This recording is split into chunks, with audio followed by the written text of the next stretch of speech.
Hi friends, ఎలా ఉన్నారు? ఈరోజు చికెన్ కర్రీ ఎలా చేయాలో చూద్దాం. ముందుగా స్టవ్ పై ఒక కడాయి పెట్టుకొని అందులో ఆయిల్ వేసి వేడయ్యాక ఇందులో ఆనియన్స్, పచ్చిమిర్చి, బిర్యానీ ఆకు వేసి బ్రౌన్ కలర్ వచ్చే వరకు వేయించుకోవాలి.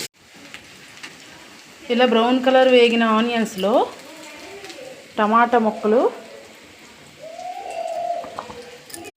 కొద్దిగా సాల్ట్ వేసి టమాటాలను మగ్గనివ్వాలి. ఇలా మగ్గిన టమాటాల్లో కొద్దిగా అల్లం వెల్లుల్లి పేస్ట్ వేసుకోవాలి. ఇందులో కడిగి పెట్టుకున్న చికెన్ వేసుకోవాలి. చికెన్ వేసుకొని ఒకసారి ఇలా కలుపుకొని ఈ చికెన్లో కొద్దిగా సాల్ట్, పసుపు, రుచికి సరిపడా కారం,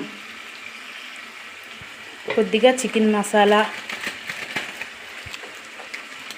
వేసుకోవాలి.